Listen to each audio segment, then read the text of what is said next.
আসসালামু আলাইকুম প্রিয় ভাই। আমি একটি কথা বলি, বাস্তব কথা। আপনি তো এখন বিয়ে শাদী করেন নাই। আপনি যখন বিয়ে করবেন তখন ভালো করে একটু যাচাই করে বিয়ে করবেন।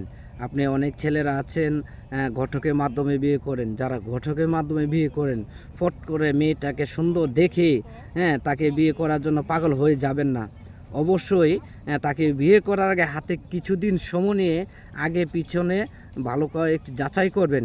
মেয়েটা কি আগে কোনো গার্লফ্রেন্ড এবং কোনো বয়ফ্রেন্ড আছে কি না, এবং কারোর সাথে কোনো ধরনের সম্পর্ক আছে কি না, এগুলো যদি আপনি ফলো করেন, যদি দেখেন মেয়েটা না আগে পিছে কোনো ছেলের সাথে কোনো সম্পর্ক নাই, তাহলে আপনি নিশ্চিত এই মেয়েটাকে আপনি বিয়ে করতে পারেন।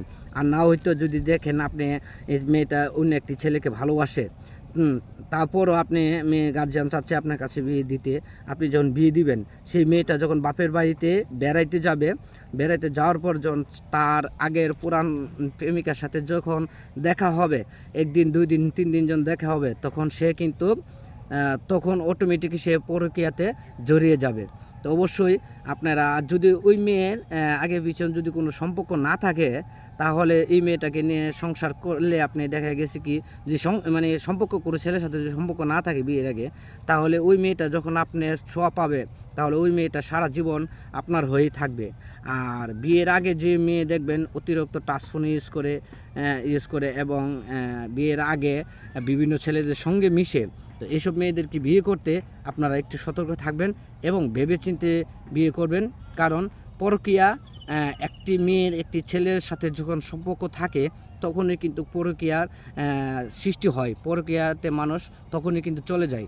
আর যখন ওই মেয়েটা যখন ছেলেদের সাথে কোনো সম্পর্ক থাকে না, তখন সেই মেয়েটা কিন্তু লজ্জায়ও কখনো কারো কাছে বলতে পারে না। তো অবশ্যই আপনারা বিয়ে করার আগে আপনাদের আগে পিছে একটু ভালো করে একটু সময় নিয়ে একটু যাচাই করে বিয়ে করবেন। মেয়েটা কোন স্কুলে লেখাপড়া করতেছে, এবং মেয়েটা বাসা আসতে কতটুকু দূর, বাসার আসার পথে কাদের সঙ্গে কথা বলতেছে, এই যে বিষয়গুলো, এইগুলো একটু যাচাই করে আপনারা বিয়ে শাদী করবেন।